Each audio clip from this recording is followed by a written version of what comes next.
नमस्कार, knocking-news.com में आपका स्वागत है। मैं हूं गिरजेश वशिष्ठ। 2024 का चुनाव किस दिशा में बढ़ रहा है और बीजेपी का गेम प्लान किस तरह से इस बार वोटों को इकट्ठा करने का है, वो अब दिखाई देने लग गया है। साफ साफ समझ में आ रहा है कि इस बार वोटों का ध्रुवीकरण नए तरीके से होगा और फिर से हिंदुओं को संगठित करने की कोशिश हो रही है और फिर से वही पुराना तरीका मुसलमानों में फूट डालने की कोशिश हो रही है और एक नई सोशल इंजीनियरिंग शुरू कर दी गई है। और सोशल इंजीनियरिंग का क्या असर पड़ने वाला है ये तो वक्त बताएगा, लेकिन 2024 में बीजेपी क्या क्या करने वाली और क्या क्या कर रही है और उसने किस तरह से शुरुआत कर दी, इसके संकेत मिलने शुरू हो गए। कहीं मत जाइए, चैनल को सब्सक्राइब कर लीजिए, मैं अभी हाजिर होता हूं।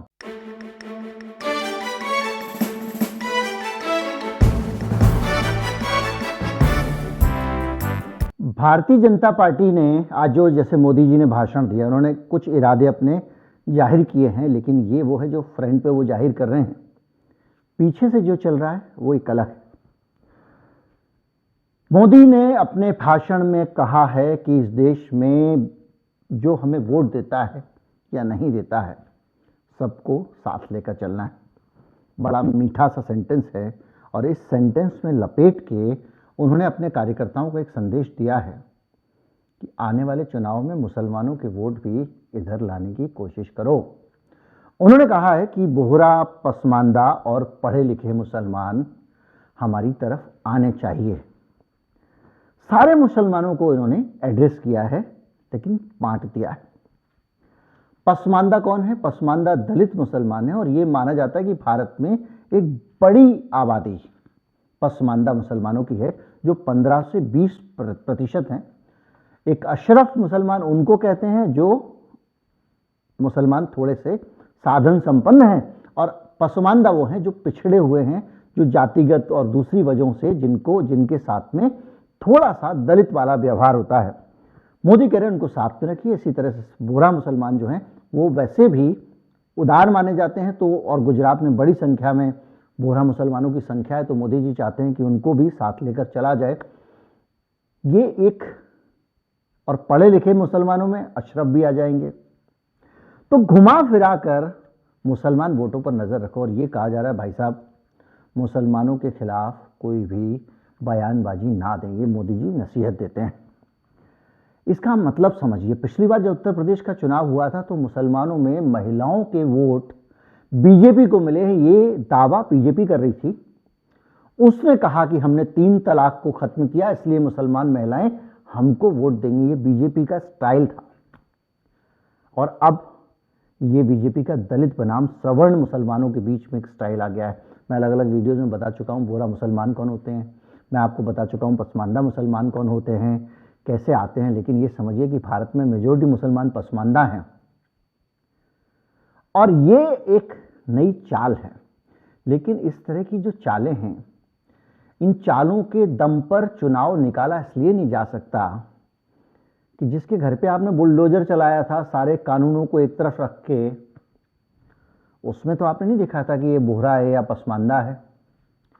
जब आप किसी का तंदूर, किसी का चूल्हा तोड़ देते हैं, जब छोटे छोटे बहानों पे लोगों को जेल में डालते हैं, जब सड़क पर एक जगह किसी दिन जुम्मे को एक मैदान में कुछ लोग जब नमाज पढ़ते हैं और 50 लोग वहां पहुंच जाते हैं, उनसे बहस करते हैं, उनसे नमाज पढ़ने से इनकार करते हैं, नोएडा हो, गुड़गांव हो, अनेक जगहों पर, तो आप बोहरा और पसमानदा नहीं देखते हैं।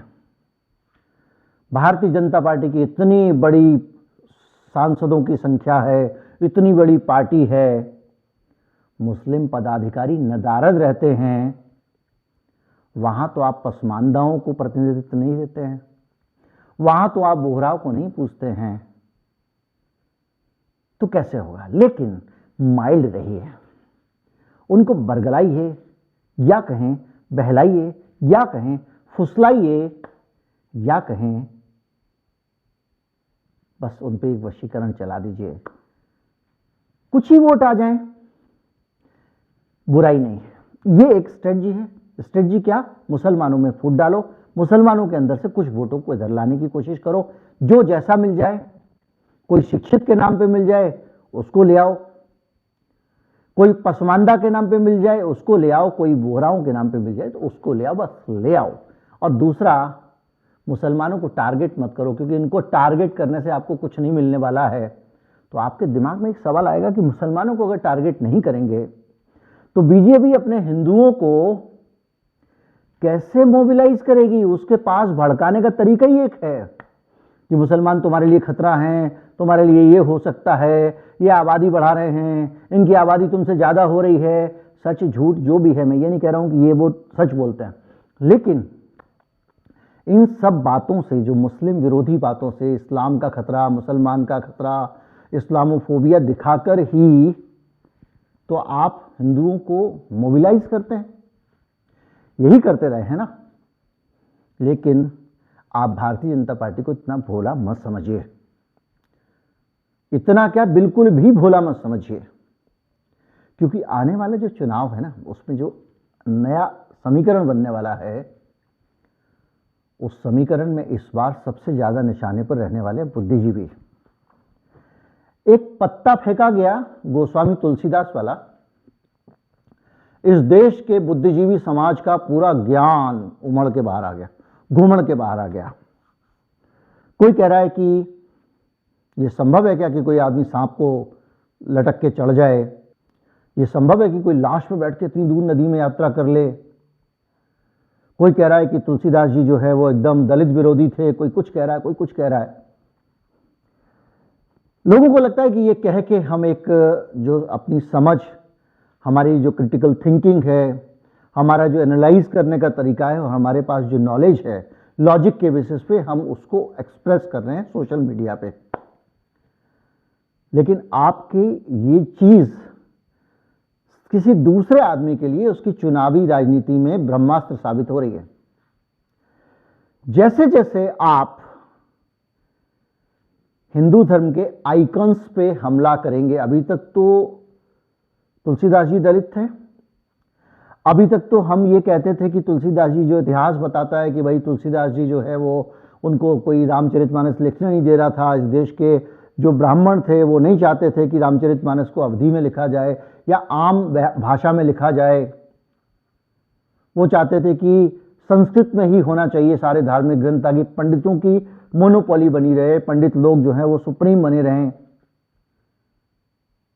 और अब आपने अचानक उस तुलसीदास को दलित विरोधी घोषित कर दिया। ठीक है, उनके लेखन में वो चीजें मिलती हैं जिनके आधार पर ये बात कही जा सकती हैं, लेकिन कई बार कई सच भैया छुपाने में ही भलाई होती है। आप जितना बोलोगे उतना ही फायदा उन लोगों को मिलने वाला है जिनका विरोध आप तुलसीदास की निंदा करके कर रहे हैं। आप उनको मजबूत कर रहे हैं।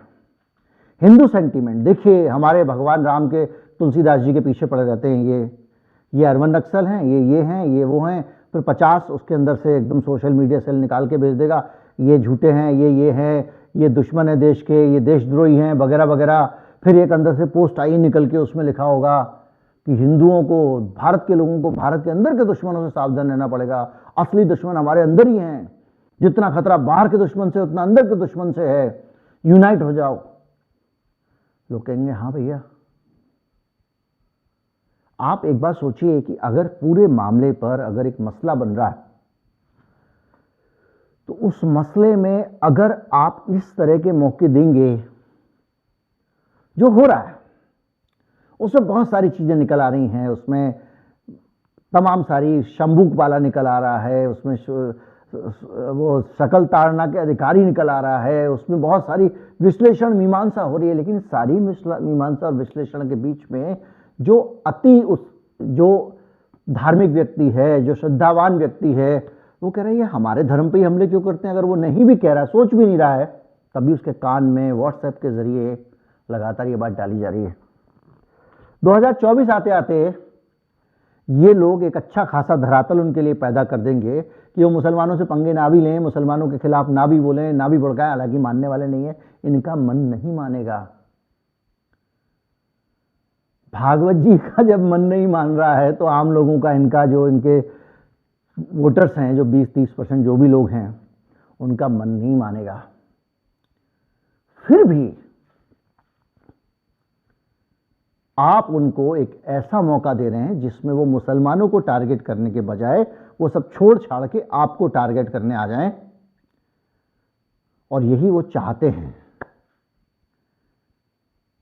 जैसे ही आप कहोगे कि हम साइंटिफिक माइंडसेट के आदमी हैं, वैज्ञानिक सोच के आदमी हैं, हम प्रगतिशील हैं, हम सच्ची बात करते हैं, वो कहेंगे ये देश विरोधी है, धर्म विरोधी है। ये ऐसे ही होते हैं। बुद्धिजीवी शब्द को उन्होंने एक अजीब सा नकारात्मक शब्द बना दिया। बुद्धिजीवी होना गाली हो गया, सम्मान का शब्द था देखते देखते। तो इसलिए जो है वो अब जो स्ट्रेटजी दिख रही है बीजेपी की आने वाले समय में, उसमें यही लग रहा है कि वो मुसलमानों को अंदर से तोड़ने की कोशिश करेंगे, और जो बुद्धिजीवी हैं उनको इस तरह के अजीब-अजीब बयान, दूसरी चीज़ों का इस्तेमाल करके बाहर निकाल के लाएंगे और हिंदुओं को समझाने की कोशिश करेंगे, देखो एक ही आदमी है जो आपको बचा सकता है, वो है अपने मोदी जी और आरएसएस। वरना देखो आपके अंदर ही आपके दुश्मन बैठे हुए हैं। जब यही लोग इतना बुरा हाल आपका कर रहे हैं, आपके देवी देवताओं को नहीं छोड़ रहे हैं, आपके महिषासुर मर्दिनी को नहीं छोड़ रहे हैं, इनको नहीं छोड़ रहे हैं, उनको नहीं छोड़ रहे हैं, तो बाकी का क्या होगा? आप समझ नहीं रहे हो? जिस दिन मोदी जी रास्ते से हट जाएंगे, ये उत्पात मचा देंगे, ये कर देंगे, वो कर देंगे। लेकिन कोई भी ये नहीं बताता कि अंबेडकर की कितनी मूर्तियां टूट चुकी हैं 2014 से अभी तक, कितनी हजार टूट चुकी हैं। खैर, हमारा मसला ये था कि किस दिशा में इस देश की 2024 की ध्रुवीकरण की राजनीति जाने वाली है। मैंने आपको बताया कि हिंदुओं को, हिंदू वोटर को, हिंदू फैनेटिक वोटर को भी और हिंदू श्रद्धावान वोटर को भी किस तरह से बीजेपी अपने साथ जोड़ने की दिशा में काम करना शुरू कर चुकी है और बढ़ रही है। मुसलमान यूनाइट ना हो, इसलिए उनके पास जो दूसरे फार्मूले तो हैं ही बहुत सारे, ओबीसी, ओसी और इस टाइप के फार्मूले जो लड़ा देते हैं। उसके अलावा भी बीजेपी को कहा जा रहा है, आरएसएस के लोगों को कहा जा रहा है कि एकदम भाईचारा बढ़ा दो, लेकिन भाईचारा इनके साथ में आप बढ़ाओ, इनके आपस में फूट डाल दो। एक आदमी को जाके बोलो तुम एजुकेटेड मुसलमान हो, बड़े मुसलमान हो, तो तुम जो है अशरफ हो, तुम बीजेपी के साथ आओ। दूसरे को कहा जा रहा है तुम पसमानदा हो, दलित हो, ये अशरफ तुम्हारे साथ नहीं है, तुम हमारे साथ आ जाओ।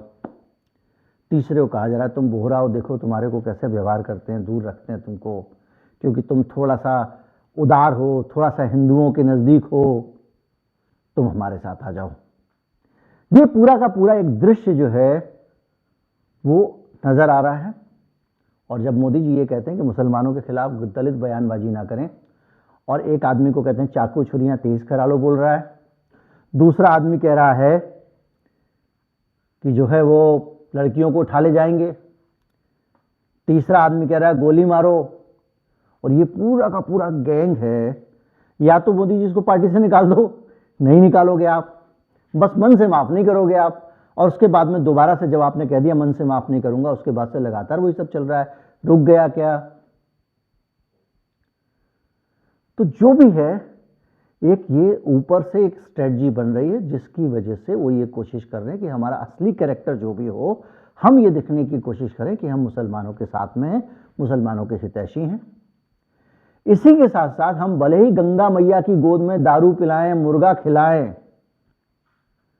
कुछ भी करें, गंगा मैया के गोद में गंगा विलासता की जगह बना दें गंगा जी को, लेकिन जो आदमी हिंदू धर्म की आस्था में जरा सा भी सवाल उठाए उसको घेर लो। ऐसे ही हिंदू एक होंगे, ऐसे ही ध्रुवीकरण होगा, ऐसे ही वोट पड़ेगा। बड़ा एक्सपीरियंस है बॉस, 2014 से पहले गुजरात में भी है। तो ये है बीजेपी की रणनीति। उम्मीद करता हूँ वीडियो आपको अच्छा लगा होगा। अच्छा लगा हो तो ज़्यादा से ज़्यादा लोगों तक पहुँचाएं। बुरा लगा हो टिप्पणी करके ज़रूर बताएं, आपकी टिप्पणियाँ अच्छी लगती हैं। चैनल को सब्सक्राइब कर लें अगर नहीं किया है तो। महीना आते आते 10 लाख सब्सक्राइबर का आंकड़ा पूरा करने में हमारी मदद करें। नमस्कार, जय हिंद।